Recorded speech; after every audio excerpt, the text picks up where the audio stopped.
Bom dia, pessoal. Sejam todos bem-vindos. Eu sou a Ruana, faço parte do time comercial da LGM Automação e hoje eu tenho o prazer de conduzir esse webinar junto com o Riquelme, que integra a nossa equipe técnica especializada em elétrica.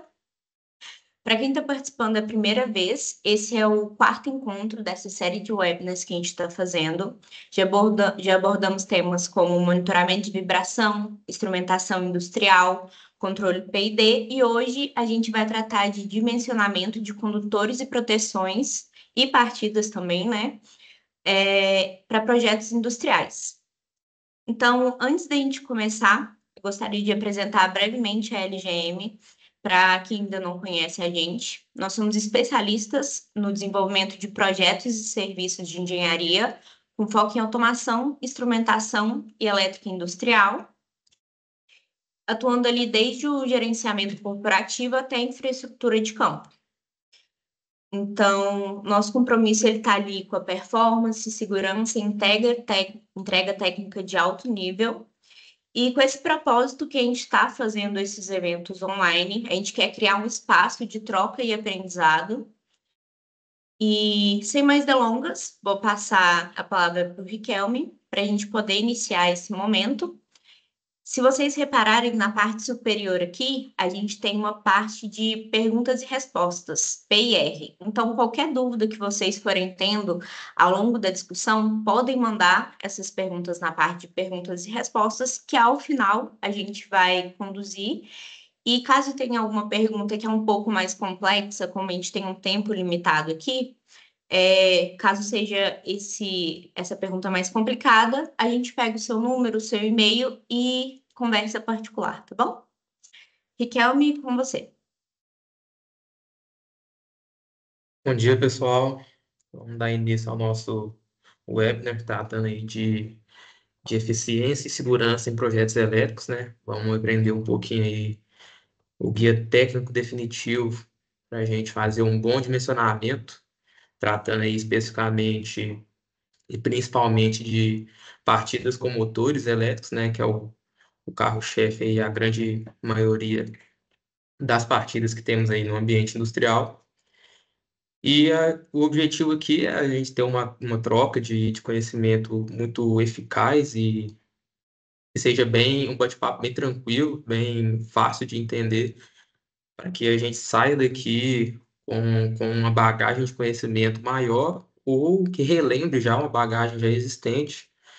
E vamos dar sequência aqui. E qualquer dúvida, como a Urbana já falou, podem mandar aí na parte de perguntas e respostas, e ao final aí a gente abre um tempinho para a gente responder todas essas perguntas aí com calma. Caso haja alguma mais complicada, mais que seja mais específica, aí a gente consegue dar um foco maior após a reunião. Beleza? Vamos lá. O objetivo aqui, pessoal, se tratando de dimensionamento, é a gente compreender como a gente vai realizar esse dimensionamento da melhor forma, de uma maneira mais adequada possível, considerando aí condutores, considerando o método de partida do motor elétrico e considerando também proteções e adequados aí a normas técnicas, né? Aí a gente tem a norma mais utilizada para ambientes industriais que trabalham com baixa tensão, que é a norma NBR, norma brasileira, né? NBR 5410. E a gente vai tratar isso com mais especificidade no decorrer do nosso webinar. Apresentar para vocês, né, as principais estratégias de partidas de motores, quais as diferenças, quais as características, qual aplicação cada uma vai ser mais ideal, né? E como essas partidas vão impactar diretamente no nosso dimensionamento, tanto de condutores quanto de proteções. Vamos entender aí como selecionar, né, da melhor forma os dispositivos de proteção, vamos entender as diferenças entre eles, quais é mais adequado para cargas indutivas, como os motores elétricos que a gente vai trabalhar aqui. Saber as principais diferenças, né? Aí a gente tem as principais proteções mais utilizados na indústria, como os disjuntores e os fusíveis. Vamos entender a diferença entre eles e como dimensionar cada um deles corretamente. E, ao final, identificar aí alguns erros, vamos bater um papo. Quais erros são comuns aí a gente cometer em dimensionamentos e como a gente pode evitar esses erros para que a gente faça um dimensionamento correto e tenha ali uma documentação assertiva, que tenha um circuito, um sistema elétrico bem definido para que não haja problemas, né? Seja a curto, médio ou longo prazo na nossa instalação. Então, vamos iniciar, vamos entender o que é o dimensionamento.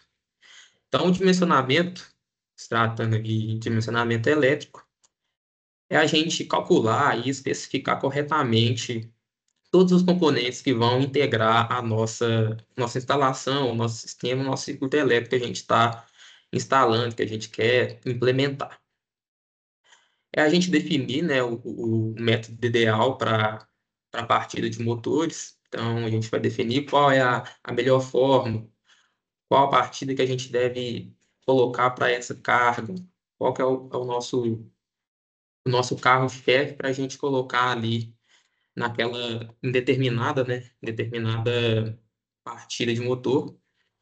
E a gente escolher, em cima dessa escolha de partida de motor, a gente escolher corretamente uma bitola de cabo, uma seção de cabo, qual que é o tamanho certo da bitola de cabo, e considerar fatores aí que a gente tem, fatores elétricos mesmo, que a gente vê que temos no nosso dimensionamento de condutores. Condutores sofrem aí com alguns fatores, alguns elementos, seja ambientais, seja por agrupamento de cabos em calhas, em eletrodutos. Então, a gente vai entender especificamente essas diferenças e como isso impacta diretamente no nosso dimensionamento de condutores.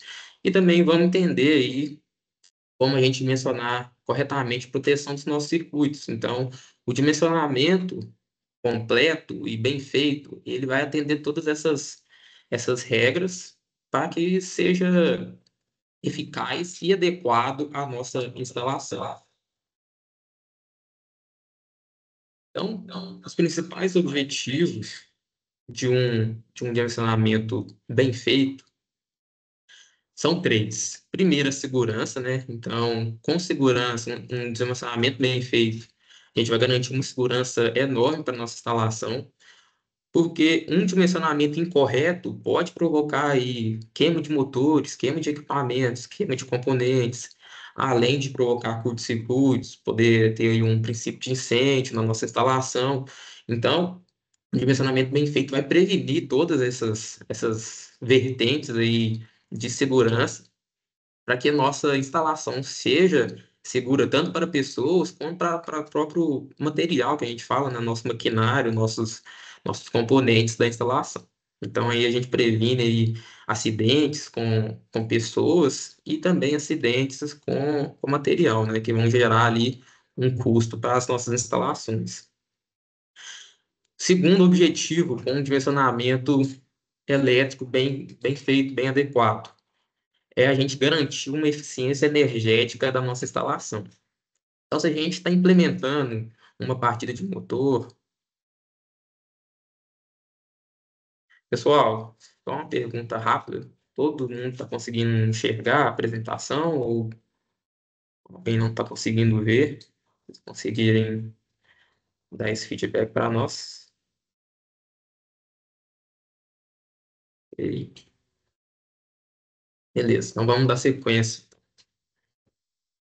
Então, tratando aí de eficiência energética, quando a gente quer implementar uma partida ou partidas de motores num projeto elétrico, a gente está visando, a gente quer que a nossa instalação seja, ela trabalhe com o máximo de trabalho possível, né? Então, se a gente tem perdas na nossa instalação, a gente tem quedas de tensões grandes, a gente tem um dimensionamento mal feito, a gente vai perder um pouco do trabalho, vamos colocar assim, total que aquele motor poderia fornecer para a gente. Então, o motor trabalha com a potência abaixo, ele trabalha com um trabalho bem abaixo do que ele trabalharia em condições normais e com um dimensionamento correto, né?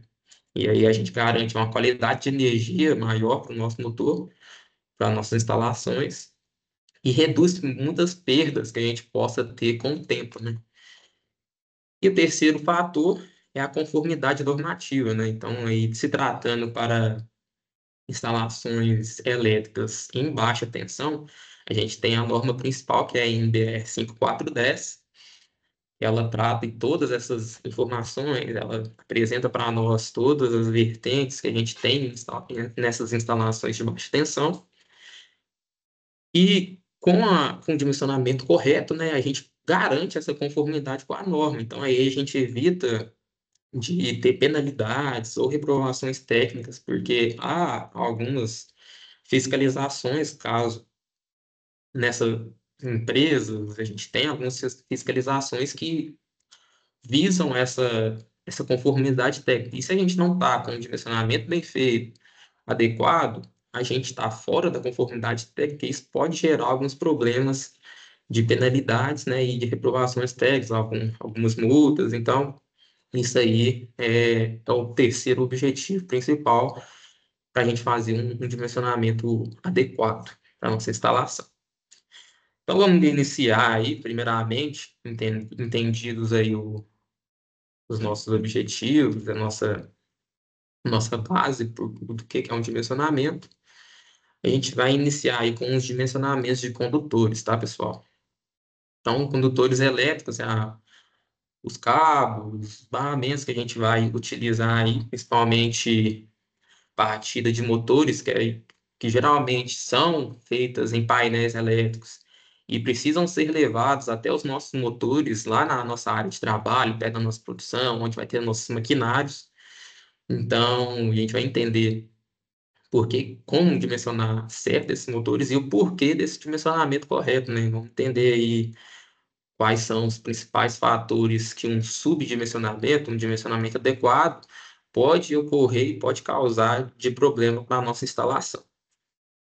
Então, o dimensionamento de condutores, ele segue alguns critérios básicos e que, se seguidos corretamente e aplicados certos esses critérios, eles vão garantir uma segurança muito eficiente para a nossa instalação.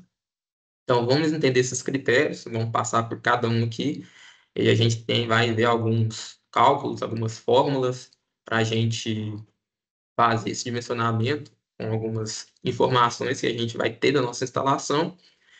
E um pouco mais para frente a gente vai fazer um exemplo básico, vamos apresentar um exemplo básico de um case, de um caso, de uma instalação, de um circuito, e a gente vai aprender a fazer o passo a passo desse dimensionamento. Então, vamos entender aí primeiro os condutores, depois vamos passar pelas proteções e pelas partidas, e ao final vamos juntar tudo isso que a gente viu no nosso webinar e vamos fazer um exemplo básico para a gente entender como funciona o dimensionamento na prática.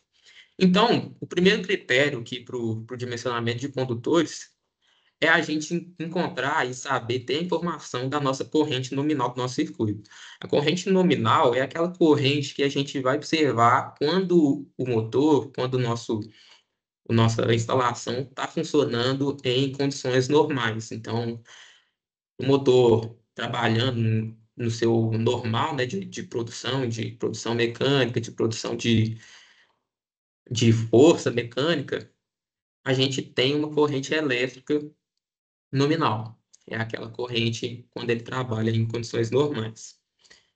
Então, é o principal critério que a gente vai seguir aqui. É a primeira coisa que a gente tem que saber para a gente mencionar um condutor. Alguns motores em suas placas já vem essa informação da nossa corrente nominal. Mas caso eu precise calcular, aí eu vou precisar de algumas informações que a placa do motor vai fornecer para nós, que é as informações de corrente, de, de potência, na verdade, a potência do motor. Então, vou ter que saber a potência do motor, a tensão da minha rede, a tensão de alimentação Qual a tensão que eu vou alimentar aquele motor? É 220, 380, 440. Então, tem que saber essa diferença. E duas informações que a gente vai encontrar em placas de motores, tá? Que é a formação de um fator de potência e rendimento do motor. Fator de potência, pessoal, é aquele que está ligado a o quanto de trabalho, o quanto de potência que a gente tem na nossa rede que o motor realmente transforma em trabalho útil. Então, se a gente tem um motor que trabalha a 100% do fator de potência, é aquele motor que ele vai transformar toda a nossa potência da rede, né? Ela toda vai ser utilizada para trabalho, né? Um trabalho útil, aquele trabalho que o motor vai gerar e vai fornecer ali um trabalho mecânico para nós. Nas nossas redes industriais, a gente tem um fator de potência sempre abaixo de 100%. Então, geralmente varia ali entre 90% e 100%. Que a gente tem uma perda aí normal da potência, se tratando de circuitos trifásicos em corrente alternada, né? Então, o fator de potência é essa relação, né, entre a potência total do nosso circuito e a potência que o nosso motor transforma em trabalho.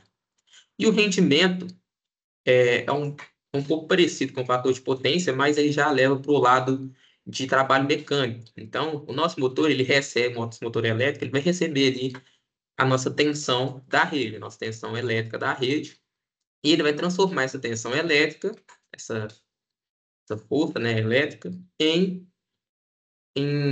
trabalho mecânico, né? Então, ele vai transformar a eletricidade em movimento mecânico. E o rendimento do motor é o quanto ele transforma dessa tensão que chega, a tensão elétrica que chega nele, em trabalho mecânico. Então, se eu tenho ali uma tensão que está chegando ali a 100% da tensão da minha rede, está chegando no meu motor, e eu tenho um rendimento do motor em 95%, quer dizer que o meu motor está transformando em trabalho mecânico 95% daquela potência de chegada, daquela tensão de chegada dele. Então, a gente vai ter essas informações e a gente consegue calcular a nossa corrente com essas informações, seguindo essa fórmula que está aparecendo na tela para vocês. Então, a gente tem ali nossas abreviações, né, as nossas nomenclaturas para cada variável aqui da nossa fórmula. Então, o que a gente quer calcular, que é I, né, a nossa corrente nominal dada em amperes, a nossa unidade de medida, né, do sistema internacional. A gente tem P, que é a nossa potência ativa da carga, é aquela potência a nossa potência do motor. Então, se a gente tem um motor ali de 7.500 kW, 7.500 watts, um motor de 10.000 watts, é o que a gente vai colocar ali na nossa fórmula. Aí a gente tem uma constante, que é a nossa raiz quadrada de 3, que é a nossa constante para circuitos trifásicos. A gente tem uma defasagem ali na nossa rede, de uma fase para outra, e essa constante de raiz quadrada de 3 é em razão dessa desfasagem de fases no nosso sistema trifásico, em corrente alternada, né? E aí a gente tem V, que é a nossa tensão entre fases, então é a nossa tensão da rede de alimentação. E a gente tem as duas informações que eu acabei de citar, que é o fator de potência e do rendimento.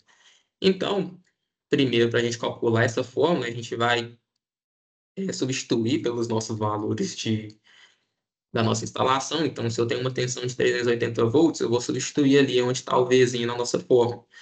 Então, eu vou pegar os valores de tensão, os valores de fator de potência e os valores de rendimento, vou multiplicar todos eles e depois multiplicar pela raiz quadrada de 3. Então, eu vou ter um valor específico da parte de baixo da nossa fórmula e eu vou substituir o nosso P pela potência ativa da nossa carga, pela nossa potência do motor. E vou fazer essa divisão da potência do nosso motor pelo nosso valor que a gente encontrou ali embaixo, reunindo aquelas informações. E com essa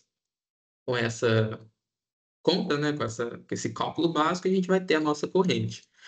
Isso, pessoal, quando a gente não tem já a informação da nossa corrente vinda lá na placa do nosso motor. que é muito comum hoje em dia para facilitar, né, as nossas instalações, facilitar para a manutenção. Algumas placas, a maioria atual, né, já vem com essa informação de corrente nominal. Então, se eu tiver essa informação, não vou precisar fazer esse cálculo, mas a título de necessidade, né, a gente tem essa fórmula básica para a gente fazer o nosso cálculo de corrente, que é o nosso critério principal. Então, vamos achar a corrente. Depois, a gente tem outros dois fatores que a gente tem que levar em consideração para o nosso dimensionamento de condutor, que é, primeiro, a temperatura do ambiente. A nossa temperatura do ambiente, ela influencia diretamente na condução de corrente dos nossos cabos, né, dos nossos condutores. Então, é um fator essencial que a gente tem que levar em consideração para a gente garantir um dimensionamento adequado, né, do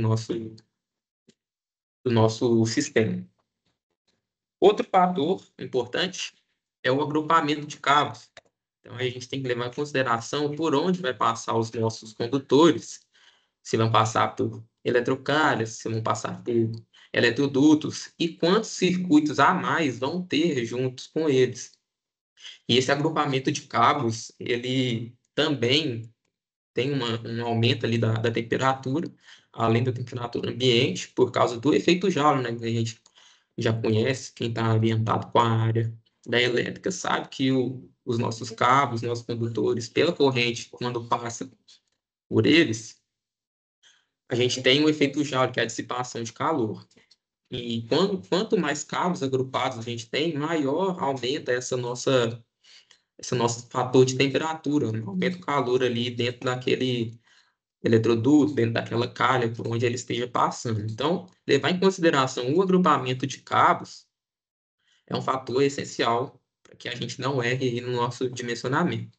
E todos esses fatores, temperatura e agrupamento de cabos, são constados lá na nossa NBR, tá?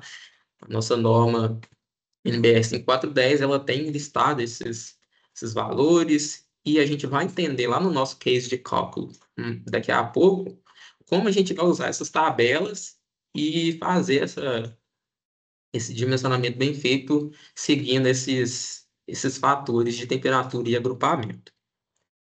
E por último, pessoal, a última vertente, o último critério que a gente tem que estabelecer e a gente tem que entender é a nossa queda de tensão.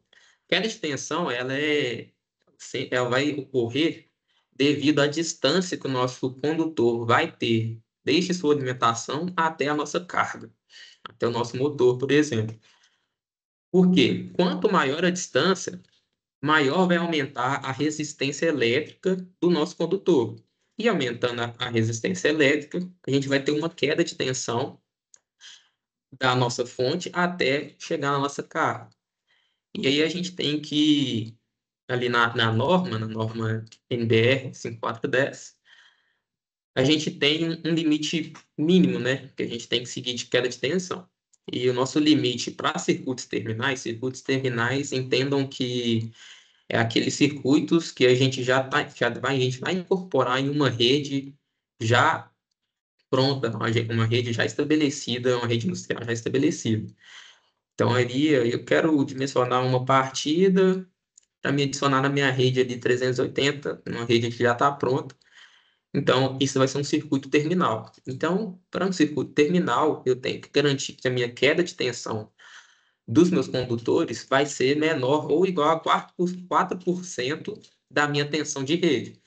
Então, se eu tenho 380 na minha tensão de rede, eu tenho que garantir que a minha queda de tensão tem que ser menor do que 4% de 380. E para circuitos que a gente entende como alimentador mais terminal, que é aquele circuito que eu preciso ter um transformador de tensão, que eu preciso ter toda uma alimentação nova, não estou incorporando nenhuma rede já pronta, aí eu preciso garantir que esse valor, né, essa porcentagem de queda de tensão seja menor ou igual a 7%. Isso é a norma que estabelece, então a gente seguir esses valores vão garantir uma conformidade, né, uma conformidade normativa e uma conformidade do nosso dimensionamento para que ele trabalhe em condições perfeitas aí, para que o nosso sistema trabalhe em condições perfeitas de funcionamento. Então, a gente tem ali outro cálculo, né, para a gente verificar essa queda de tensão quando formos instalar o nosso circuito, a nossa partida. Primeiro, a primeira fórmula ali, a gente vai encontrar a nossa resistência do condutor, levando em consideração a distância, a seção do nosso cabo, né, a nossa bitola, e levando em consideração também o material que a gente está utilizando do nosso condutor, que o grande comum, né, a grande maioria utilizada atualmente é o cobre. Garante uma enorme capacidade de condução de corrente, é o material carro-chefe aí para nossas instalações. Então, na primeira forma, a forma da esquerda, a gente tem RC como resistência do condutor, dada em ohms, que é o que a gente quer encontrar.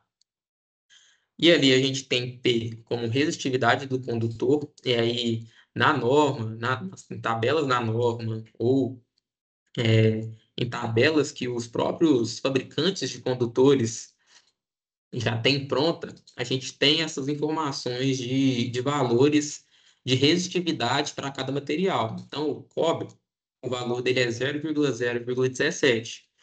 O alumínio já vai ser um valor diferente, por exemplo. Então, a gente tem que considerar qual material do nosso condutor para a gente fazer esse cálculo. Então, para nós, como um efeito de entendimento, de estudo, a gente vai usar o condutor de cobre e o nosso valor vai ser 0,017. Aí a gente tem L como a distância do condutor em metros, né? Então, a gente vai ter a distância que vai sair da nossa alimentação até a nossa carga. E como S, a gente tem a nossa seção do condutor, né? Nossa bitola do cabo, qual que é o tamanho de bitola do cabo que a gente está utilizando, dada em milímetros quadrados. Então, aplicando os valores naquela forma, eu vou aplicar meu valor de resistência, de resistividade do condutor de cobre.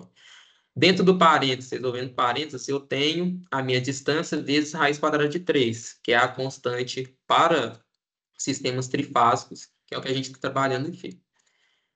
E S como a seção do condutor. Primeiro, a gente vai entender também, tá, pessoal, com o case que a gente vai fazer daqui a pouco, mas uma breve explicação, a gente vai primeiro fazer o parênteses, vamos fazer o cálculo do parênteses, distância do condutor vezes raiz de 3. Esse valor que a gente encontrar, vamos multiplicar pela resistividade do condutor. Então, a gente vai multiplicar esse valor encontrado do parênteses por 0,017 no caso de condutor de cobre. E depois vamos dividir esse valor pela seção. E assim a gente encontra a nossa resistência do condutor. Com a resistência do condutor, com essa informação e a informação de corrente que a gente vai encontrar lá no primeiro critério que a gente fez, que é a nossa primeira informação que a gente tem que ter, vamos multiplicar a corrente pela resistência, né? E a gente vai aplicar uma lei de ohms básica, e a gente vai achar a nossa tensão, a nossa queda de tensão em volts. E aí, a gente achando essa queda de tensão, vamos aplicar em cima daqueles 4% da nossa tensão total da nossa rede e verificar se essa queda de tensão está dentro daqueles 4% da nossa tensão total. Beleza? E aí, aqui é o passo a passo básico, né, para a gente entender como fazer esse dimensionamento de condutores. Então, o passo 1, que é o nosso primeira informação que temos que ter é a corrente nominal. Então, aí a gente vai encontrar essa corrente nominal por meio de cálculo, seguindo aquela forma que a gente viu anteriormente, ou já pegando essa informação direto na placa do nosso motor. O passo 2 é selecionar a seção base em cima dessa corrente nominal. Então, eu tenho, por exemplo, uma corrente nominal de 15 amperes. Então, eu tenho que selecionar uma bitola de cabo com uma seção que vai garantir uma condução de corrente maior que a nossa corrente nominal. Por que que eu falo maior e não maior ou igual? Porque a gente tem ali uma a palavra certa? Vamos colocar ali que seja uma margem, né? Uma margem de erro pequena se a gente colocar um condutor que seja igual à nossa corrente nominal. A gente vai ter uma margem, e essa margem pode ser que traga para nós alguns problemas posteriormente, devido à temperatura ambiente, devido ao local onde está inserido o nosso condutor, devido ao aumento ali de temperatura, por exemplo, no painel elétrico. Então, a gente sempre coloca, sempre entender que a gente vai colocar uma bitola de cabo que garanta uma condução de corrente maior que a nossa corrente nominal, para a gente ter essa margem de segurança, para que a gente não tenha ali um problema futuro, seja ele em curto ou médio prazo ou longo prazo, mas que a gente possa ter aí na nossa instalação. Então, colocando uma seção base com capacidade maior que a nossa corrente nominal, a gente garante essa segurança e que a gente não vai ter problemas futuros com a nossa instalação. Então, selecionando essa bitola, essa seção de cabo, de condutor, a gente parte para o terceiro passo, que é aplicar os fatores de correção de temperatura e de agrupamento que a gente viu anteriormente. A gente vai aplicar esses fatores em cima da nossa corrente, em cima da nossa corrente que o nosso cabo é capaz de fornecer. Então, se eu tenho ali um cabo que fornece 20 amperes de condução, eu vou aplicar os fatores de temperatura e de agrupamento em cima dessa corrente, não em cima da nossa corrente nominal. Por quê? A gente está querendo encontrar aqui o nosso condutor. Então, eu vou fazer essa correção de fatores em cima da corrente, em cima da capacidade corrente do nosso condutor. Encontrando essa corrente corrigida, vamos dizer assim, aí sim eu vou verificar com a minha corrente nominal e ver se eu tenho ali um condutor que vai garantir que eu consiga ali uma capacidade corrente maior que a nossa corrente nominal. Então, aí, tem uma fórmula básica aí, tranquila, que a gente quer achar a nossa corrente corrigida, então a gente vai pegar a nossa corrente base do nosso condutor escolhido, vamos multiplicar pelo fator de temperatura e pelo fator de agrupamento. E aí a gente vai encontrar a nossa corrente corrigida. Fator de temperatura e fator de agrupamento, pessoal, a gente vai encontrar lá na nossa NBR 5410. Lá temos todos os valores tabelados para esses fatores de temperatura e agrupamento de cabos. E a gente também vai entender como usar essas tabelas para a gente fazer o dimensionamento lá no nosso caso de cálculo, nosso exemplo de cálculo que a gente vai aplicar daqui a pouco. O passo 4, depois que a gente encontrar a nossa corrente corrigida, a gente vai verificar se ela atende a nossa corrente real, né? A nossa corrente nominal. Se não atender, o que eu devo fazer? Aumento, passo imediatamente para a bitola acima, replico o cálculo de fator combinado em cima da corrente da nova bitola escolhida e vejo novamente se ela vai atender a nossa corrente nominal. Não atendendo novamente, eu repito a mesma coisa. Volto no passo 3, repito e depois verifico novamente. Atendeu? Pronto, encontrei a minha bitola de condutor.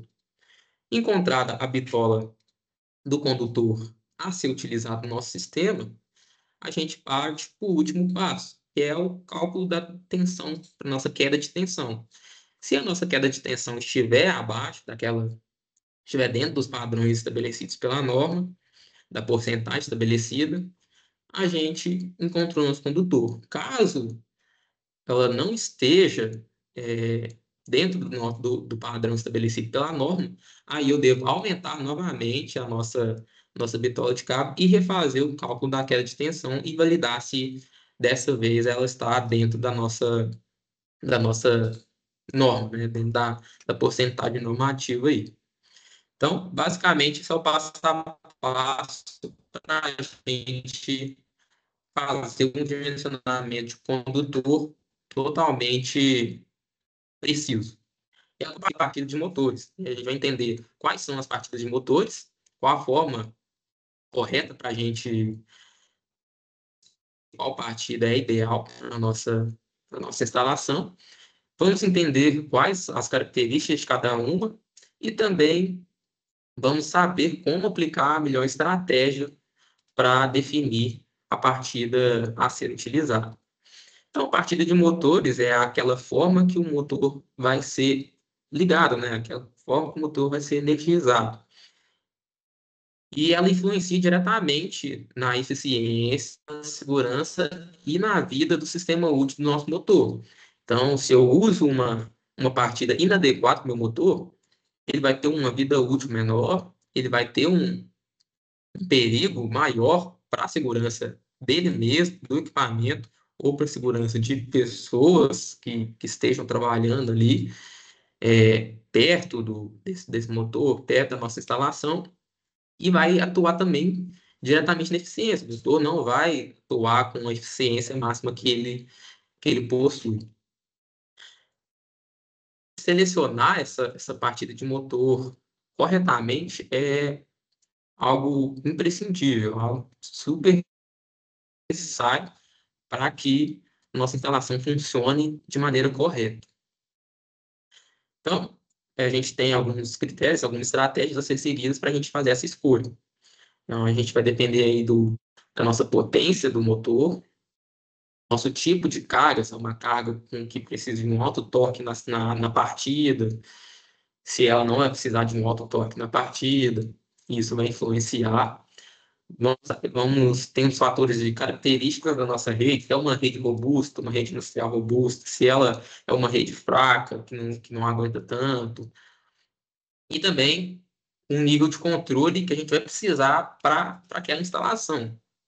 Então, um exemplo básico, uma correia transportadora precisa de um nível de controle um pouco maior a depender da situação. Então, esse nível de controle que a gente precisa na nossa escolha de partida. Então, vamos entender quais são as diferenças, quais os tipos de partidas e vamos entender quais as principais diferenças entre eles e como escolher, né, as principais aplicações para cada um. Então, aí a primeira, mais básica de todas, é a nossa partida direta. É aquela que a gente vai ligar ali com o disjuntor, o contator, e já a gente já consegue fazer uma partida direta. Então, é aquela partida direta é aquela que liga o motor, aplicando a tensão nominal da nossa rede diretamente nos terminais do nosso motor. É simples e econômico, né, fazer uma partida direta, porque envolve poucos componentes. A principal vantagem é exatamente esse baixo custo e também a fácil instalação, porque são poucos componentes que vão ali para a gente fazer uma partida direta. Então, é fácil de instalar, garante, algo barato de se fazer em vista das próximas, né, as outras partidas que a gente tem, é a principal vantagem. E a desvantagem é que, numa partida direta, a gente tem uma alta corrente na partida do nosso motor. Aquele momento que o nosso motor vai sair da inércia para começar o seu movimento. Então, saindo da inércia para iniciar o movimento, o nosso motor exige uma força maior que eleva a nossa corrente nominal. Então, a gente tem ali um fator que a gente vai levar em consideração para dimensionar as nossas proteções, que é a nossa corrente de partida do motor, principalmente em partida direta. Porque essa corrente pode chegar de 6 a 8 vezes a nossa corrente nominal. Então, se eu tenho uma corrente nominal de 10 amperes no meu motor, essa corrente de partida, quando eu parto, meu motor inicia o seu movimento, ela pode chegar a 60 a 80 amperes. Então, essa é a principal desvantagem, porque aí a gente tem que. Essa elevação da corrente subitamente ali na nossa partida, né? Então, as principais aplicações, levando em consideração essas características da partida direta, é em motores pequenos, geralmente menores do que 5 CV de potência, e aqueles com baixa inércia, que eu não preciso de um alto torque no início para sair da inércia, para sair do seu repouso e iniciar o movimento. Então, motores pequenos, geralmente, podem levar essa partida direta, geralmente é a escolhida justamente pelo baixo preço, e não vai impactar de uma maneira extremamente ruim na vida útil do nosso motor. O segundo tipo de partida é a nossa partida estrela-triângulo. Aí ela aquela partida que leva um pouco mais de componentes, mas em vista das duas próximas ainda é algo é, de baixo custo a ser feito. Então, a partida estrela-triângulo é aquela que inicia o motor em um estilo de partida em que o motor não atua com a corrente e a tensão nominal, ele atua um pouco abaixo, realmente por um terço da tensão de partida e da corrente de partida. E após algum tempo, depois que meu motor sair da inércia e ele começar o movimento em uma tensão abaixo, reduzindo a minha corrente de partida, aí eu passo ele para que a gente chama de partida triângulo, um método de fechamento do motor em triângulo, para que ele passe para a corrente nominal dele, e aí sim ele vai trabalhar com as perfeitas condições que ele foi feito para trabalhar. Então, as principais características aí é a redução da corrente de partida, né? E a gente reduz as correntes de partida aproximadamente um terço da partida direta.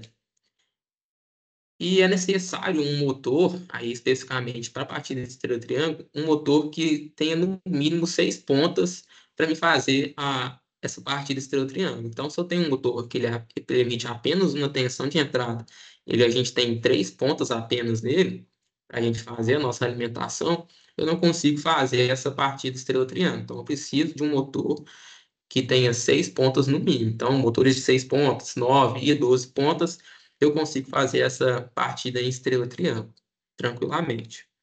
Então, é um requisito básico que eu preciso para fazer essa partida.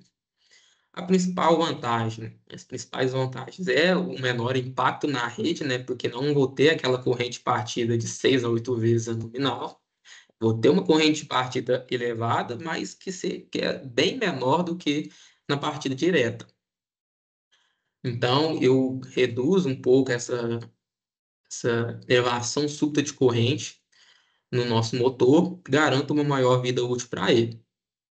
E a principal desvantagem, né, é que esse estilo de partida não é muito vantajoso, não é eficaz em motores com alta potência, né, que precisa de um alto torque na partida, ou motores que sejam muito robusto, que precisa de uma alta potência e uma alta corrente de partida. E as principais aplicações, motores médios, né? Então, motores entre 7,5 CV a 50 CV seria o ideal em geral, tá? E aí a gente tem que considerar, além da potência, também a inércia do nosso motor, se ele vai precisar de uma maior corrente para sair do seu repouso. Mas, no geral, motores de médio porte, de 7,5 a 50 CV, essa partida atende, né, e é eficaz para esses tipos de motores. A nossa próxima partida é a partida com soft starter, né, que aí já entra um componente eletrônico, que é a nossa soft start, ou também chamada de partida suave. E a principal vantagem, a principal característica da soft starter é partir o motor de forma suave, controlando a corrente de partida, né? Então, eu não tenho aquele aumento drástico da minha partida igual eu tenho na partida direta. E a principal característica dele é o controle da rampa de tensão e da rampa de corrente na partida e também na, na parada do motor. Então, tem essa capacidade de controlar tanto a partida quanto a parada do motor. Aquele momento que ele sai da inércia e inicia o movimento, ou aquele momento que ele está em movimento e vai parar para voltar ao repouso. Então, essa é a principal vantagem, né? E a principal característica da nossa partida com soft starter. Principal vantagem, a baixa corrente e reduz também os desgastes mecânicos providos da corrente de partida. Então, e a principal desvantagem é que o custo é maior, né, do que uma partida direta e uma partida estrela-triângulo, por ser um componente eletrônico, é um componente de maior controle, tem maiores níveis de controles. Então, é um componente que vai ser mais caro consequentemente. E a principal desvantagem dele em relação à nossa próxima partida é que ela não controla a velocidade. A gente vai entender que a próxima partida que a gente vê vai ser com um inversor de frequência. Então, o inversor e a Soft Starter tem essa diferença, e a Soft Starter não controla a velocidade do motor, ele vai controlar apenas a partida e a parada do motor. Então, eu não tenho a opção com Soft Starter de controlar a velocidade do meu motor. E as principais aplicações seriam para bombas centrífugas, correias transportadoras e ventiladores. Aí a gente, principalmente tratando de correias transportadoras, a gente tem que entender a nossa aplicação. Cada qual vai ser necessário o soft ou o inversor de frequência. Vai depender bastante do nosso trabalho que aquela correia vai fornecer para nós e do que a gente precisa, do nível de controle que a gente vai precisar para aquela correia. E aí vai de aplicação a aplicação. Mas é muito usado em alguns tipos de correias que não precisam de controle de velocidade. Então, é uma ótima opção e é uma opção também mais barata do que a nossa próxima partida, né, que é o inversor de frequência. E aí a gente tem aí o inversor de frequência como nosso principal, vamos colocar assim, nosso mais tecnológico equipamento, né, um equipamento eletrônico também, tal qual a Soft Starter, mas que ele permite é, um diferencial enorme para a Soft Starter, que é o controle de velocidade do nosso motor. Ele altera essa velocidade, alterando a frequência de saída dele, né, que chega ao nosso motor. Então, a descrição da partida por inversor de frequência é ter o controle total da velocidade e do torque da nossa, do nosso motor, né? Então, aí permite um controle bastante eficaz de corrente de partida, então eu consigo reduzir essa corrente de partida e depois aumentar para a corrente nominal de forma bastante suave e bastante eficaz, bastante adequada. Temos as principais características, que é o controle contínuo e também a inversão de rotação com facilidade. Um inversor de frequência me permite inverter a rotação do meu motor com muita facilidade. Então, a gente vai entender que algumas aplicações precisam que o motor gire para um lado e esse mesmo motor gire também para o outro lado em determinada situação. E com o inversor de frequência, essa inversão é bastante fácil, né? Bastante eficaz e bem tranquilo. As principais vantagens também é a partida suave, com tal qual o Soft Starter, e como adicional a precisão do controle de velocidade.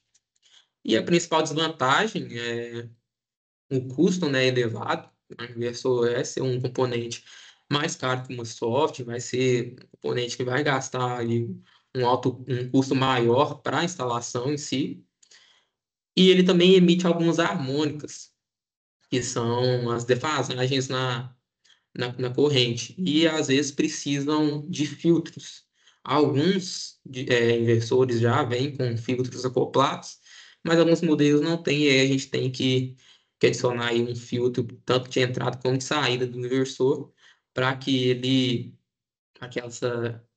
essas tensões, essas harmônicas na tensão trifásica alternada é, não atrapalhem, né, o funcionamento do, do nosso, do nosso motor com o controle por inversor.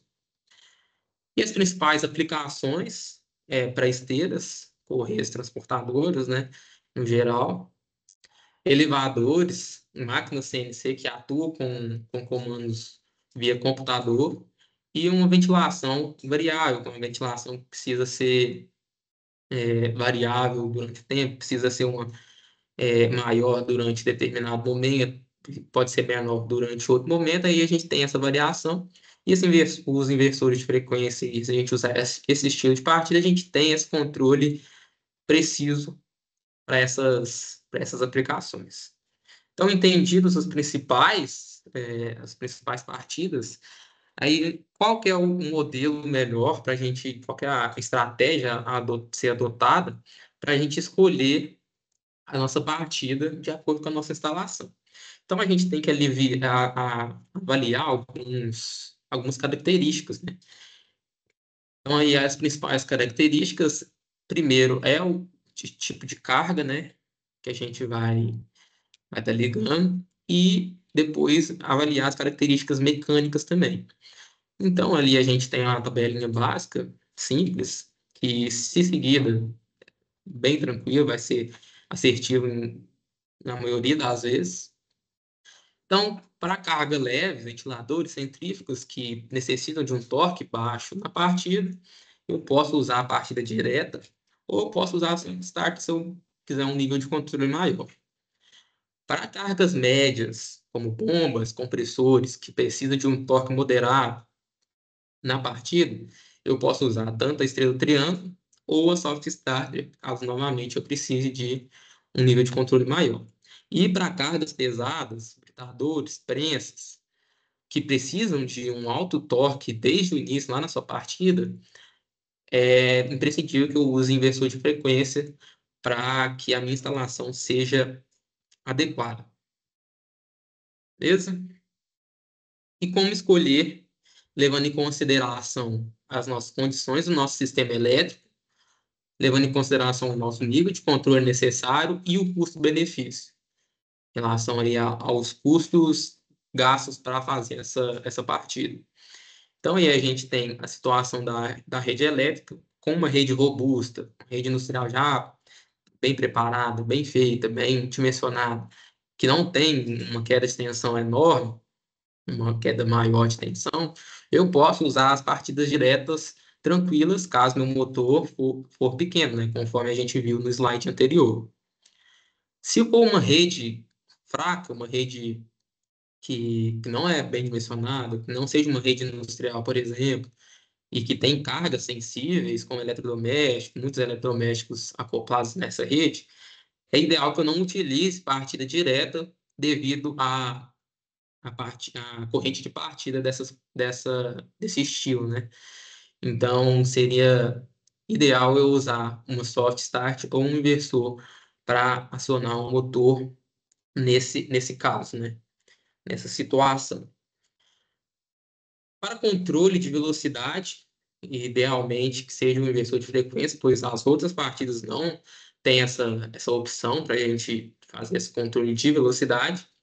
E caso eu seja uma instalação que eu preciso gastar pouco e que seja simples, eu opto pela estrela triângulo ou pela partida direta, que seja as duas mais simples, né, que não vão gastar um alto custo, porque não envolve os componentes eletrônicos, que é a soft e o inversor, vão envolver mais componentes elétricos e mecânicos, que é o disjuntores e contatores, mas que, querendo ou não, ficam mais baratas, têm um baixo custo e também são mais simples de instalar. Então, seguindo esses dois critérios, de tipo de carga, as características mecânicas do motor e as condições do meu sistema elétrico, o nível de benefícios que eu vou aplicar, eu relaciono essas vertentes, essas variáveis, e aí eu consigo ter uma escolha bem assertiva da minha partida. E essas partidas, a depender de qual a gente escolher, ela tem um impacto diretamente, né, no dimensionamento, tanto dos condutores quanto das nossas proteções. Então, aí a gente tem uma relação de estratégia de partida, aí a gente tem a corrente de partida que ela vai ter, né?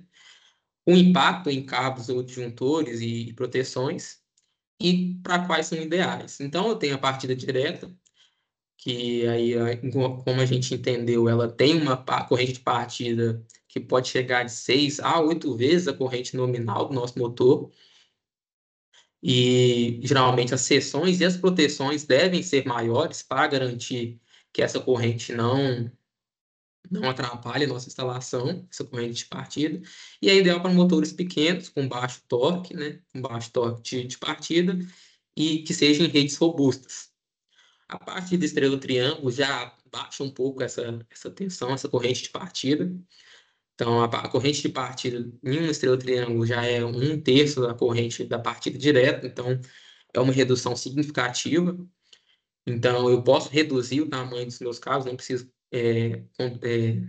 dimensionar condutores grandes, que sejam bem maiores do que o necessário se fosse com a corrente nominal. Então, eu tenho redução desses cabos e das proteções em relação à partida direta. E é ideal para motores médios, né, com cargas leves, com torque moderado e também, idealmente, que sejam já aplicados em redes robustas. Agora, soft starter já é já tem uma corrente de partida bem controlada e pode ser ajustável também. Então, eu tenho aí uma otimização dos condutores, posso dimensionar condutores e proteções menores em relação às outras duas anteriores. E, idealmente, para cargas médias e início de pesadas, aquelas pesadas, se elas não necessitarem de um alto torque na partida, eu posso usar soft. Mas, idealmente, que seja em cargas médias. E também eu posso tanto colocar uma soft starter para redes robustas, né? Redes industriais, ou também redes que sejam limitadas, que não seja, não sejam redes bem dimensionadas.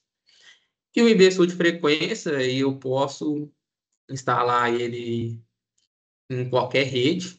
Então,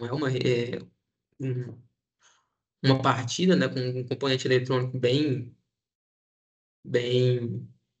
ideal para a gente colocar em redes que não sejam robustas. E aí eu posso colocar ele também para fazer a partida de qualquer estilo de carga, seja cargas altas, com altos torques, porque ele garante aí um controle muito eficaz da nossa partida, nessas correntes de partida e também da velocidade do nosso motor contínuo, né, depois que ele já está em movimento.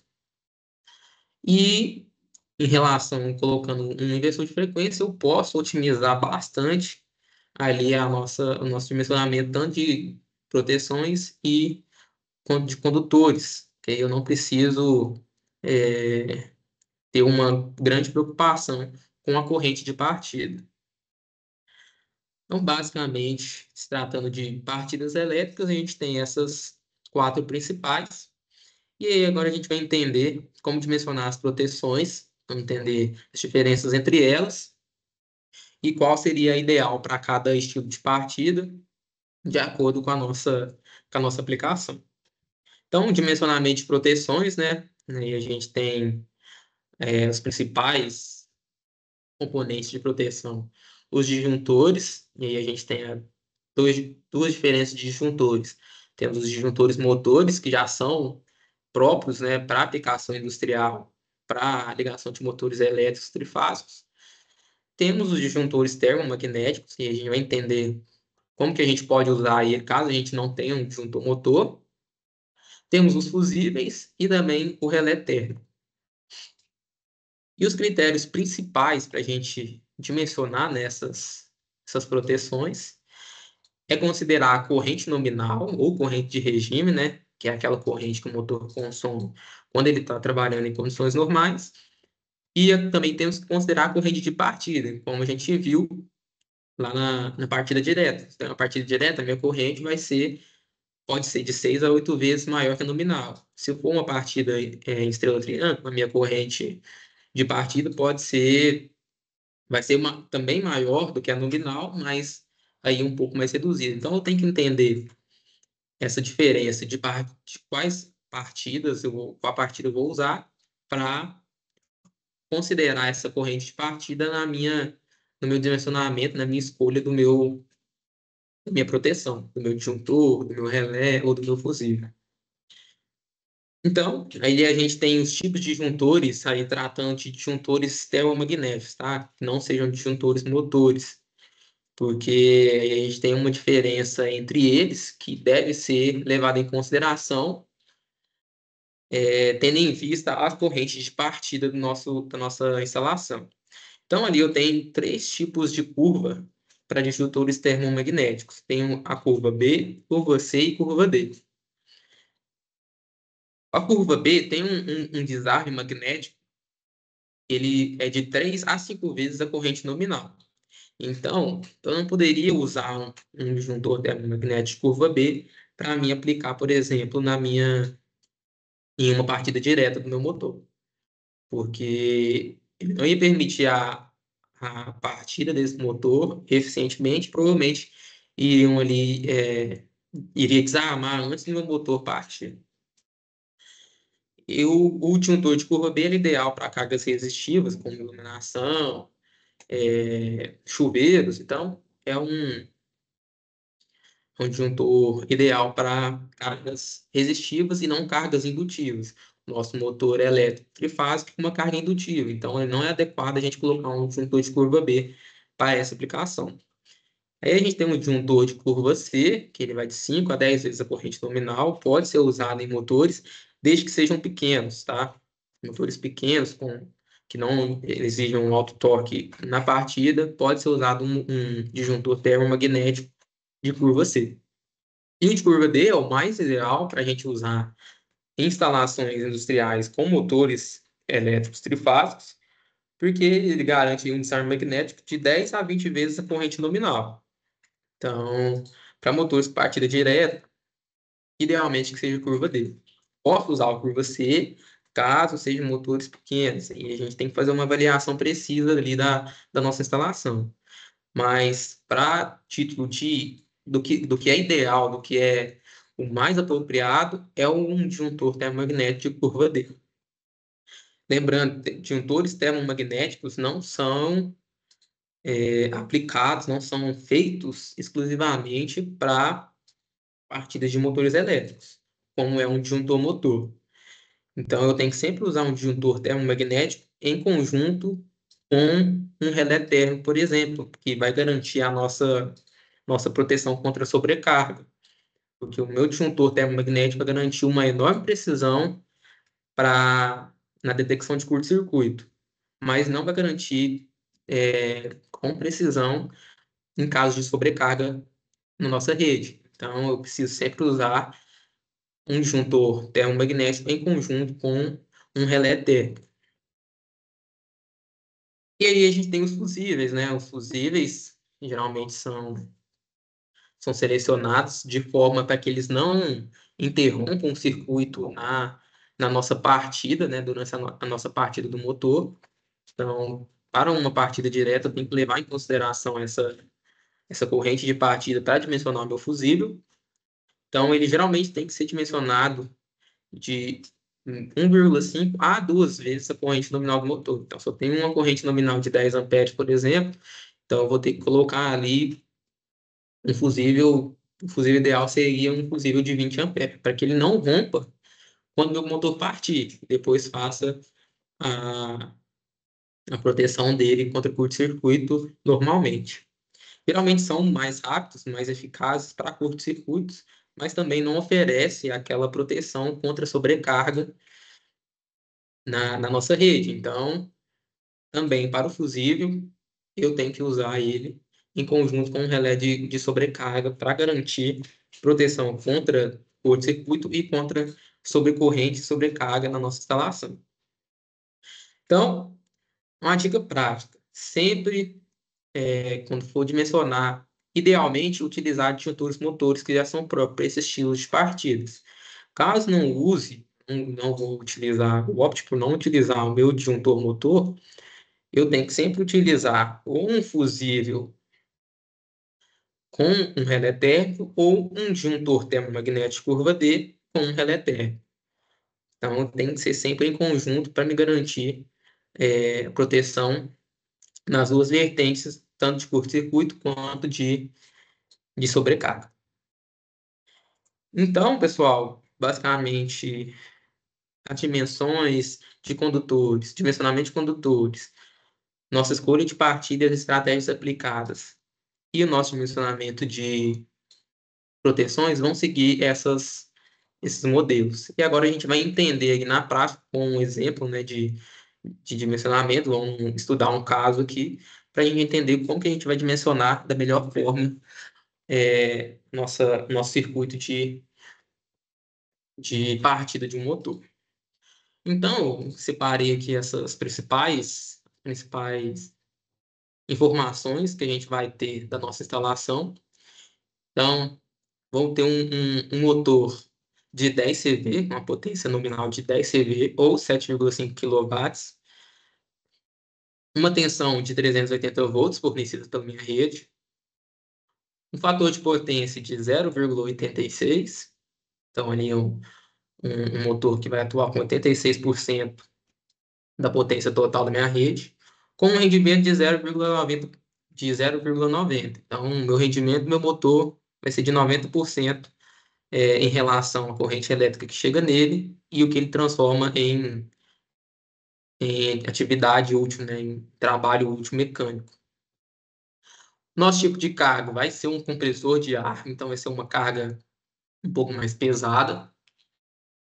Uma distância, uma distância total ali de condutor de 50 metros. Então, dada a minha alimentação até a minha onde está meu inserido no motor, vão ser 50 metros.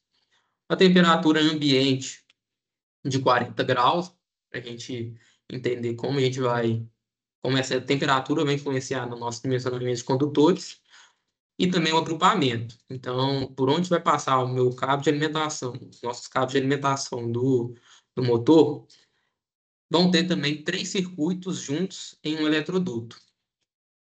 E o nosso motor é um motor de 6 pontas. Então, primeiro de tudo, vamos escolher o nosso método de partida.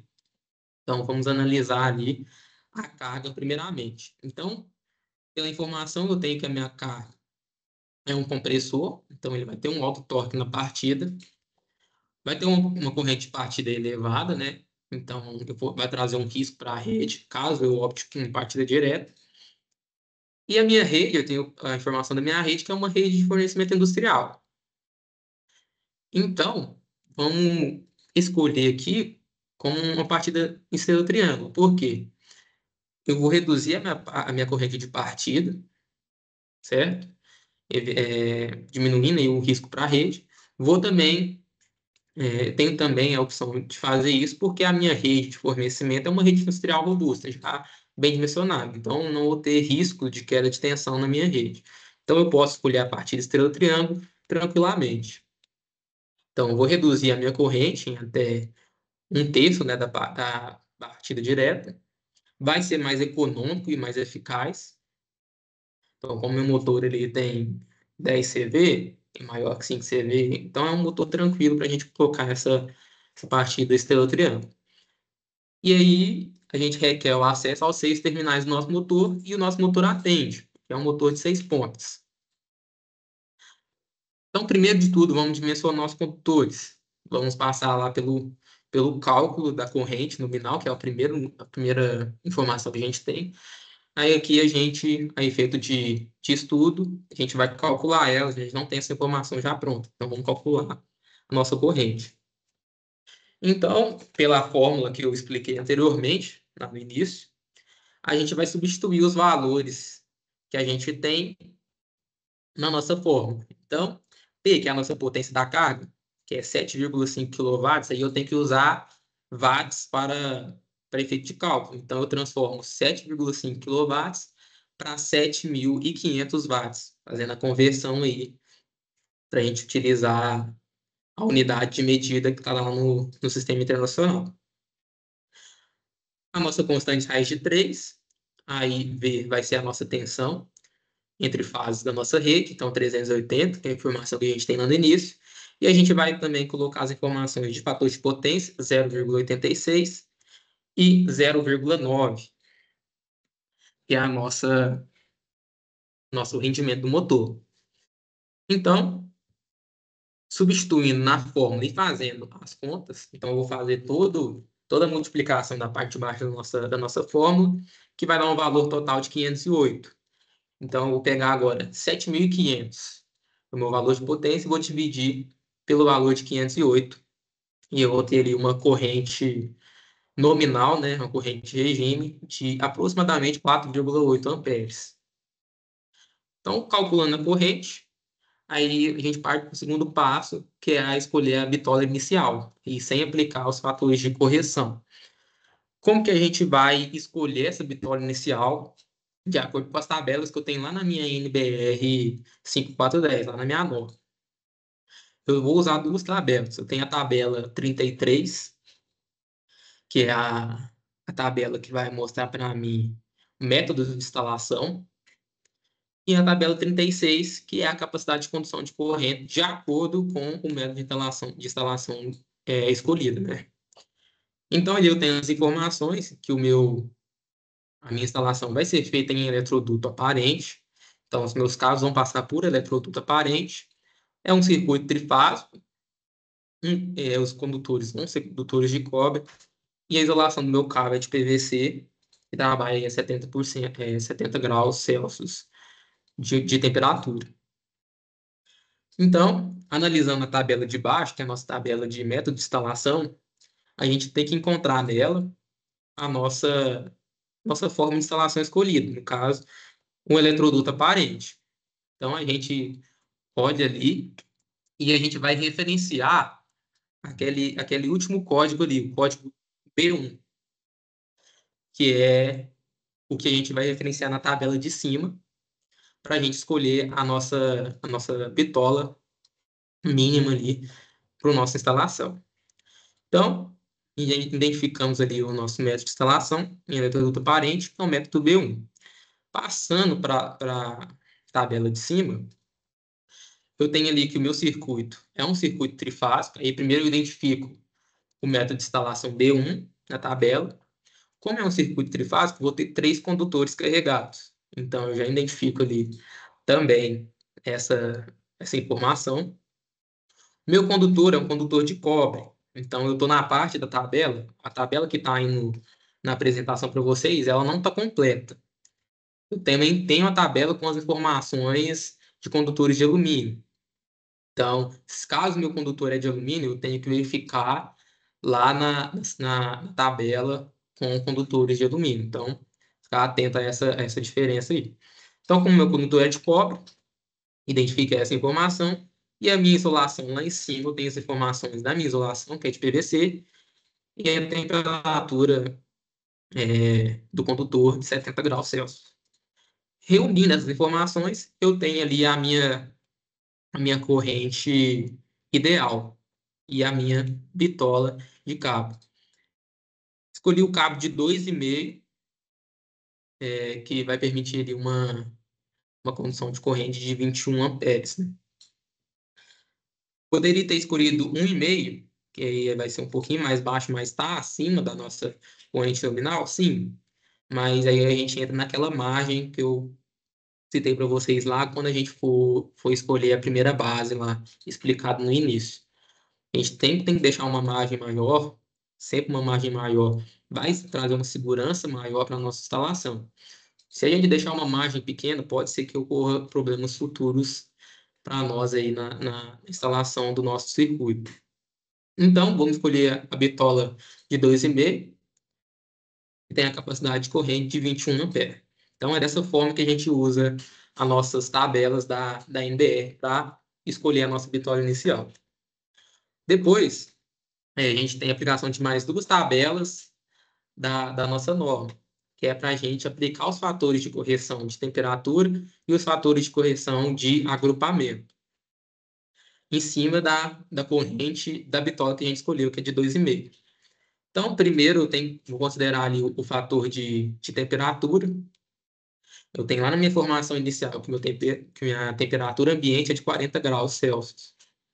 Então, eu vou encontrar ali na nossa tabela a nossa temperatura, um valor de temperatura de 40, e o nosso cabo é de PVC, que a gente viu no slide anterior. Então, eu referencio essas duas informações, eu vou encontrar o meu fator de temperatura, que é de 0,87, para esse caso. E o fator de agrupamento, eu vou seguir a mesma lógica. Eu vou verificar ali tanta informação que eu tive no início. Eu tenho 3 circuitos que vão passar junto com essa nova instalação. Então, eu vou encontrar ali, primeiro, a nossa método de instalação, que é em eletroduto, conduto fechado. Depois, eu vou encontrar o número de circuitos que vão passar junto com a minha instalação, e aí eu vou encontrar o valor do nosso fator ali de agrupamento, que é um valor de 0,70. Pegando esses dois valores com a nossa corrente que o cabo de 2,5 oferece para a gente, de condução, eu vou fazer essa pequena conta para me corrigir a tensão a corrente do nosso circuito, para ver se ela vai atender a nossa corrente nominal. Então, eu tenho como corrente corrigida a corrente base, que é 21, vezes o meu fator de temperatura, que é 0,87, vezes o meu fator de agrupamento, que é 0,70. E eu vou ter um valor de aproximadamente 12,7 amperes. Pegando esse valor, a gente, comparando com a nossa corrente nominal, nós verificamos que esse condutor de 2,5 não vai atender a nossa corrente, porque a capacidade de corrente dele vai ser abaixo, vai ser inferior à nossa corrente nominal do circuito, que é de 14,8. Então, o que a gente vai fazer? Aplicando esses fatores de potência, eu vou escolher uma nova bitola, dessa vez maior. Aqui eu escolhi já a bitola de 6 milímetros, porque com a bitola de 4 milímetros, aplicando os fatores, a gente encontra uma corrente de aproximadamente 17 amperes. E aí eu vou entrar mais ou menos, mais uma vez naquela informação de margem de segurança. Vou optar pelo cabo de 6 milímetros, porque ele vai me dar uma margem de segurança maior e eu vou ficar tranquilo em questão de problemas e consequências que podem me trazer no futuro com a instalação.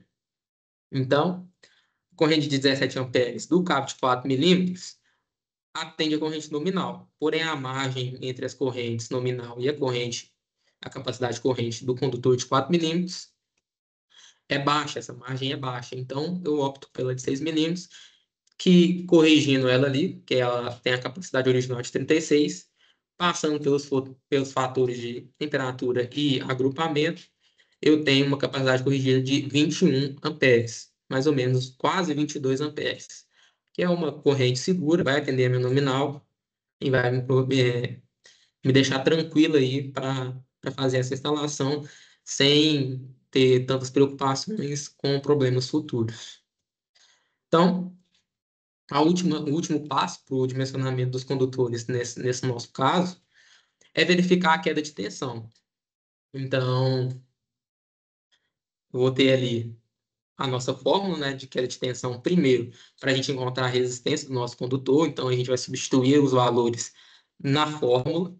Substituindo os valores na fórmula P, que é 0,0175, que é a resistividade do nosso condutor, que é de cobre.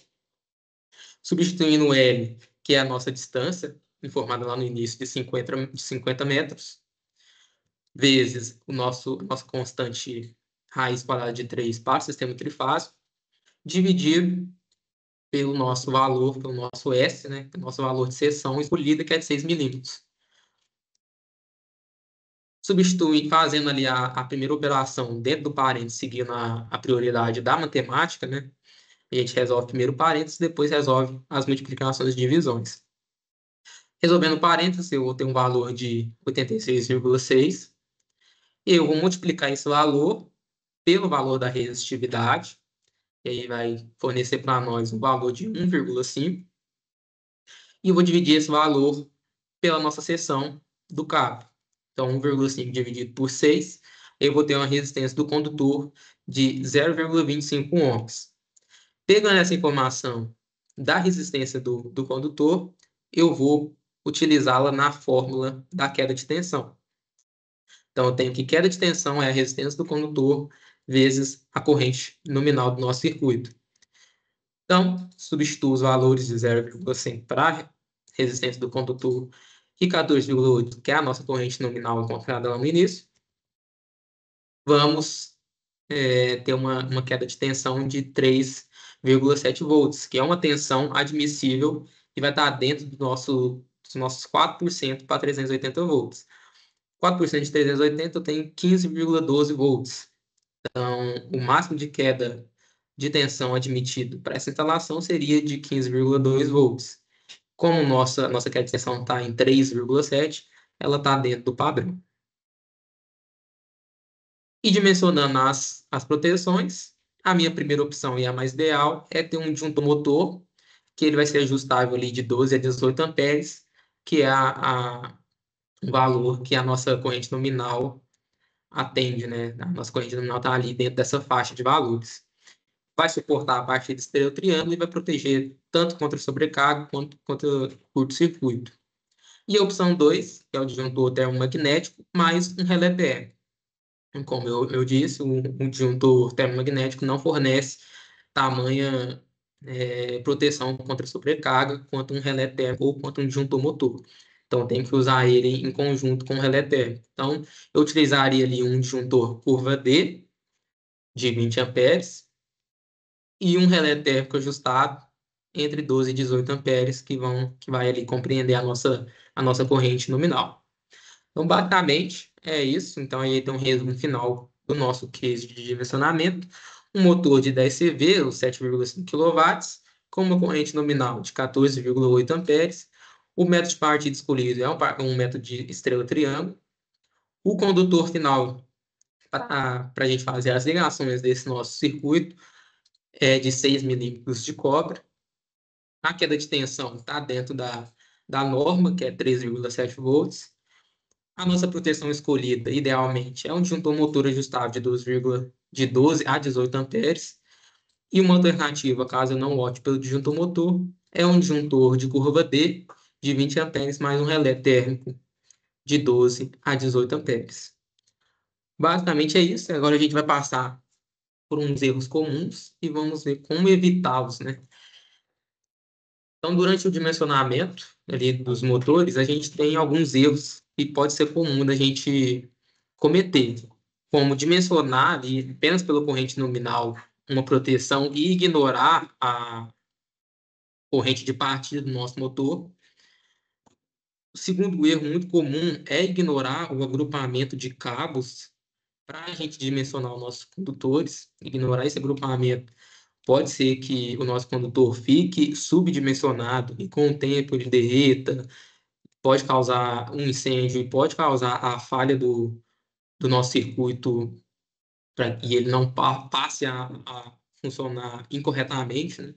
Pode resultar em queima do motor, em queima de componentes. Então, a gente não deve ignorar o agrupamento de cabos por esse motivo. E o terceiro erro muito comum de cometer é escolher os dispositivos de proteção sem considerar a curva de atuação.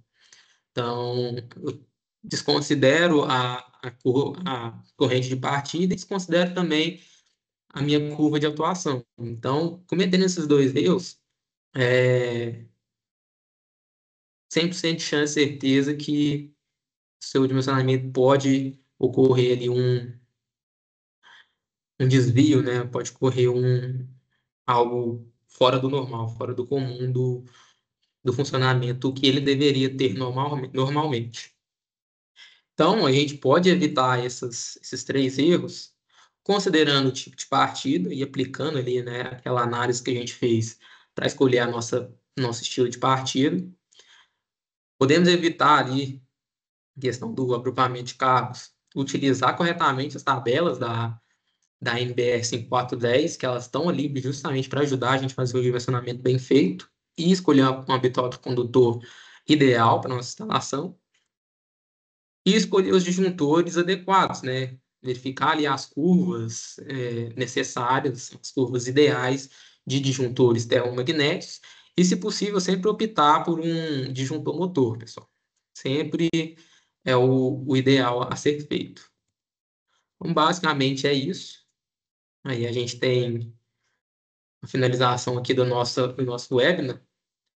E aí a gente tem a apresentação de alguns casos de sucesso que passaram por dimensionamentos que foram bem sucedidos aí que a LGM já providenciou, já fez, atuou diretamente nesses casos. Então, aí a gente tem uma solução em automação, mas também que passou pelo dimensionamento, passou por elétrica, passou por instrumentação. Na Vórtice, é uma usina de secagem de minério. E aí a gente implementou toda uma automação para secagem de minérios, né? Para o processo de secagem de minério deles lá. Os benefícios que trouxeram foi o controle de velocidade de secador, uma matéria-prima mais homogênea, controle automático da TC e a partir do fluxo, né, de peso do minério desejado, uma medição e controle preciso das variáveis dos motores lá do secador. Então, aí a gente aumenta com isso produtividade, qualidade e segurança da instalação. E aí a gente passou por projeto e montagem de painéis elétricos, além de apoiar diretamente a instalação e interligação desses painéis lá em campo. Então, para fazer o projeto, dimensionar esses painéis, passamos por um dimensionamento de condutores, de proteções, de métodos de partidas, para que isso fosse feito da maneira mais ideal possível, né? E depois passamos por automação, temos o controle PID, implementamos telas de comando lá no supervisório e fizemos toda uma lógica de partida e parada sequencial da planta. Então, é uma solução totalmente integrada que passou por elétrica, instrumentação e automação. Outra solução foi lá na Vetorial Porto, né? Porto da Vetorial, e a gente ali implementou um QGBT, um painel de QGBT, um painel de CCM e um painel de automação com PLC. Então, foi uma solução totalmente integrada também, passou por todas as áreas que a gente está envolvido, em elétrica, instrumentação e automação. Então, a gente otimizou o fluxo de minérios e melhoria na eficiência do transporte e distribuição do minério lá no terminal fluvial da Vetorial. Tivemos uma automação avançada lá dos processos, das transportadoras, dos motores. Então, a gente reduz significativamente a intervenção humana, né, nesses processos. Garantimos um monitoramento em tempo real do processo por meio de supervisório e a conformidade com normas de segurança, né, e principalmente a NR10, que é a norma que rege a nossa área da elétrica. Então, passamos também por projeto, montagem dos painéis pela startup desses painéis diretamente em campo, lá no cliente. Então, para também fazer esse projeto e iniciar essa montagem desses painéis, foi necessário um dimensionamento também de partida, de proteções e cabos, né, corretamente, para que não houvesse problemas futuros e fosse uma instalação 100% segura. Então, desenvolvemos a lógica também do PLC e telesupervisório. Aí tivemos o dimensionamento das partidas, dos motores e das correias transportadoras. Então, ali, nesse processo, tivemos partidas diretas, partidas via soft starter e partida também via inversor. Então, foi uma solução totalmente integrada nessa parte de dimensionamento. Fizemos a interligação do painel em campo, né, passagem dos cabos, parametrização da software, inversor e a implementação do supervisório do banco de dados lá diretamente no cliente. Então, uma solução totalmente completa também em todas essas áreas. Outra solução foi lá na Vetorial, dessa vez na automação dos glêndulos do alto forno. Então, integramos também toda a parte de dados, comunicação, rastreabilidade do monitoramento das operações, flexibilidade e adaptação em relação com a demanda necessária. Melhoramos a qualidade e consistência lá do produto final dos altos fornos e a melhoria da ergonomia do processo e a segurança total ali do local, né, dos glêndulos. Então, um projeto elétrico, montagem e startup do painel também passaram por dimensionamentos. Então, temos diversas partidas diretas, partidas com reversão nessa automação dos glêndulos. Participamos diretamente, né, do desenvolvimento da lógica do PLC e desenvolvimento de telesupervisório, calibração de instrutores, de sensores, né, de instrumentos lá em campo, então é a parte de instrumentação também, e uma operação assistida do produto final. Então, por todos feitas todas essas partes, né, dimensionamento, elétrica, projeto, montagem, startup, instrumentação em campo e automação integrada. Uma outra solução também, na Vetorial Ribas, dessa vez um retrofit da unidade termoelétrica lá deles, né? Então, o benefício ali que trouxemos com essa solução foi um risco de zero parada por causa de peças sobressalentes, backups em mãos a qualquer momento e possibilidade de ampliação dos comandos, caso fosse necessário, melhoria do controle da pressão da caldeira e evitando aí as oscilações, né? Então, passou também por levantamento em campo, levantamento de entradas e saídas, especificação técnica dos PLCs e remotos a serem utilizados também é uma parte de dimensionamento. Uma calibração e manutenção dos instrumentos, na parte de instrumentação. Elaboração de projeto elétrico e também passou por um dimensionamento prévio para a elaboração desse projeto.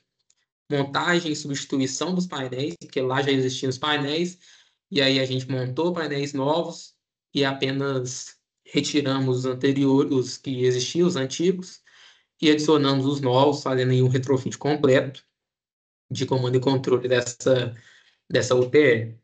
Elaboração de lógica e controle, e também desenvolvimento supervisório, e automação do sistema de controle da caldeira em toda, né? Da caldeira toda em si. Desde a parte de alimentação de água até o controle de vapor para a turbina. Então, são alguns casos que a gente atuou diretamente, que envolveu o dimensionamento e também, a partir desse dimensionamento, deu sequência a outros processos para ter essa solução totalmente integrada e instalada com sucesso, né? No mais, pessoal, é isso. Chegamos ao final aí. Obrigado pela atenção de todos. Espero que todos tenham absorvido o máximo de conteúdo possível. Aqueles que já tinham noção dessas ideias tenham aí relembrado. E aqueles que não sabiam, né? Tenham aí aprendido e vão usar isso aí da melhor forma nas nossas aplicações, né, no dia a dia aí de cada um. Vou passar a palavra para a Luana novamente, ela vai finalizar aí para nós. E qualquer dúvida aí, como ela disse lá no início, a gente pega aí o e-mail, vamos responder aí da melhor forma possível qualquer dúvida que vocês tiverem. Fechou? Até mais, pessoal. Bom, pessoal, agradecer a presença de vocês. Qualquer dúvida, vocês podem mandar aqui na parte de perguntas e respostas, que ou a gente responde aqui ou posteriormente. E eu vou pedir para, caso alguém tenha entrado, tenha sido compartilhado por alguém do time e não ter feito a inscrição, deixar aqui para mim o e-mail ou o WhatsApp para mim conseguir fazer o envio do certificado, tá bom?